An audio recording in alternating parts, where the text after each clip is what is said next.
ആരാന്നുള്ളത് എന്നെയാന്ന് തെളിയിച്ചു ഞാൻ. കോയേ എവിടുക്ക്? അത് ആളെന്ന് ഞാൻ കോലം കുത്തിക്കാ വിചാരിച്ചല്ലോ. ഉസ്മാനെ പെണ്ണിന് വരുന്ന കല്യാണം ഒക്കെ മുടങ്ങ. എന്റെ ചങ്ങായി അപ്പുണ്ണിന്റെ അടുത്തൊക്കെ പോയോട്ടെ. ഇവിടെ കോയാ കല്യാണം മുടക്കണല്ലേ? ആളന്ന് ഞാൻ പിടിച്ചു. ഞാൻ ഒന്ന് പോയി നോക്കട്ടെ. അപ്പുണ്ണിയെ കല്യാണം മുടങ്ങി. പേടിക്കണ്ട, അപ്പുറത്തെ വീട്ടിലെ രമണി ഉണ്ട്. ഈ ഇച്ച് കെട്ടാനല്ല നിന്റെ പെണ്ണിന്റെ കല്യാണം മുടങ്ങണം. അതെങ്ങനെ മുടങ്ങണോ നോക്കാം. അന്റെ പാമ്പും കോണി വരും നോക്കട്ടെ. ആ നീ ഇറുക്കിറിയെ ആ ഓലക്കൊട്ടായ ആഹാ ചുമ്മാ നടക്കിറിയെ ആ തവളക്കൊട്ടായ. കണ്ട ഒറ്റട്ടാ വന്നതേ. ഇങ്ങനെ വന്നാ തന്നെ മുടങ്ങും. മുടങ്ങിയതല്ല, മുടക്കിയതാ. ആര് നോമല്ല. അങ്ങനെ മുടങ്ങിയിട്ടുണ്ടെങ്കിൽ അതിനൊരു മാർഗം ഉണ്ടല്ലോ കോയെ. എന്താ നോക്കാം. ഇന്റിമേറ്റ് മാട്രിമോണി മഞ്ചേരിയിലും വന്നിട്ടുണ്ട്. അവിടെ രജിസ്റ്റർ ചെയ്താ പോരെ? അങ്ങനെ ഉണ്ടെങ്കിൽ ഞാൻ അവിടെ പോയി രജിസ്റ്റർ ചെയ്തോളാം. എന്നാലും ഇതുവരെ മുടക്കുന്ന ആളാരെ വെച്ച് കളിച്ചോണ്ടേ. മഷിട്ട് നോക്കാം. അതന്നെ നല്ലേ. നാളെ കാണാലോ. തെളിയുന്നുണ്ട്.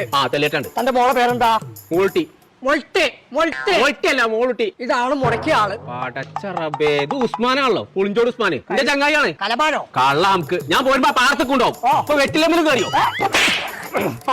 ഞാൻ ആദ്യേ മഞ്ചേരിക്ക് പിന്നെ പോവാ. ഓരോ തല ഞാൻ നിൽക്കും. ഞാൻ എന്താന്നില്ലേ. ഉസ്മാനെ ഒന്നും തീർന്ന ഞാൻ മഞ്ചേരി പോയി എന്നിട്ട് എന്റെ പുറം ഞാൻ പൊളിച്ചു. ഞാൻ